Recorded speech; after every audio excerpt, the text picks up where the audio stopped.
আসসালামু আলাইকুম দর্শক, আপনারা দেখছেন আমরা এই মুহূর্তে উপস্থিত আছি রাজশাহী শহরের সিএনবি মোড়ে, যেখানে কিন্তু ধন্যবাদ বাম হাতে নিলাম, যেখানে কিন্তু রক্তবন্ধনের পক্ষ থেকে বিনামূল্যে শরবত বিতরণের একটি কর্মসূচি আয়োজন করা হয়েছে।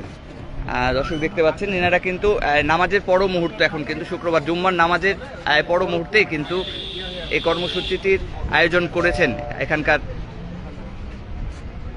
রক্তবন্ধন কর্মসূচির যারা মেম্বার আছেন তারা কিন্তু রাস্তায় রাস্তায় গিয়ে রিকশাওয়ালা থেকে শুরু করে সাধারণ মানুষ যারা আছেন এবং মুসল্লি যারা নামাজ পড়ে ফেরত আসছেন মসজিদ থেকে, তাদেরকে কিন্তু বিনামূল্যে শরবত বিতরণ করছেন।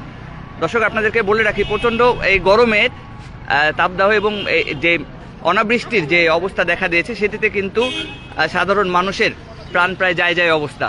এই মুহূর্তে এরকম একটি উদ্যোগ কিন্তু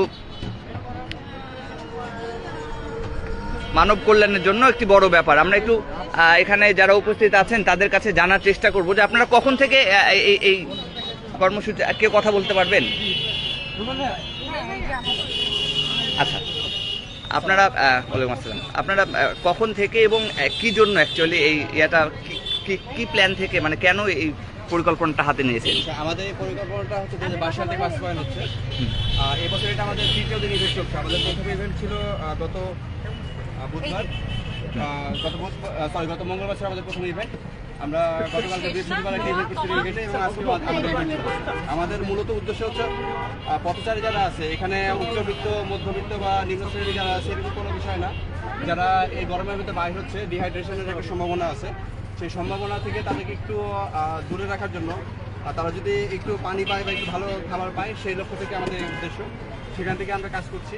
আমাদের এবার উদ্দেশ্য, আমাদের যে চিন্তাভাবনা আছে, এবার আমরা অন্তত একদিন করে গ্যাপ রেখে 10 থেকে 12টি ইভেন্ট আমরা এভাবে করবো। বা যদি এই গরম আরও বেশি দিন থাকে, আমাদের ইচ্ছা আছে আরও বেশি আমরা এই ইভেন্টটা করবো। এবং তার পাশাপাশি আমাদের ইচ্ছা আছে যে বর্ষা করে আমরা বৃক্ষরোপণ কর্মসূচি করবো। তো সেখান থেকে আমাদের মূলত মানুষ সেবা এবং মানুষকে এই গরম থেকে রক্ষা করার জন্য বা ডিহাইড্রেশন ফ্রি রাখার জন্য আমাদের এই উদ্যোগটি চলছে। আচ্ছা, আপনাদের রক্তবন্ধনের কাজটা কি? মূলত আপনারা প্রধান কর্মসূচিটা কি আপনাদের? আমাদের মূল কাজ হচ্ছে রক্তদান, এবং রক্তদানে মানুষকে সচেতন করা, তাদেরকে রক্তদান উদ্বুদ্ধ করা, এবং পাশাপাশি বিভিন্ন ক্যাম্প করা, রক্ত গ্রুপ নির্ণয়, ডায়াবেটিস চেক আপ, তারপরে হচ্ছে আপনার প্রেশার নির্ণয়, এগুলো নানা রকম আমাদের ইভেন্ট চলে, বৃক্ষরোপণ চলে, অসহায় যে মানুষগুলো আছে তাদের জন্য হুইল চেয়ার বিতরণ, এগুলো সব আপনারা ফ্রিতেই করেন? জি, আমরা নিজেদের পক্ষ থেকে। তো আপনার পরিচয়টা দেবেন একটু? আমি রুমাল রহমান, রক্তবন্ধনের কাজ করছি, বর্তমানে সভাপতির দায়িত্বে আছি। রক্তবন্ধন 2008 সালে প্রতিষ্ঠিত হয়, সেখান থেকে কাজ চলে চালানো আমাদের। আমার পড়ালেখা অনার্স এবং মাস্টার্স কমপ্লিট হয়েছে সাংবাদিকতা বিভাগ থেকে, এবং পাশাপাশি আমি একজন ফ্রিল্যান্সার।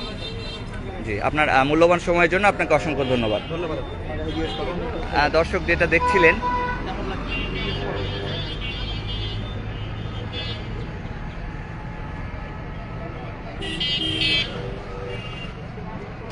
মানুষের কেমন লাগছে সেটা আসলে জিজ্ঞেস করার এখানে কোনো অবকাশ নেই।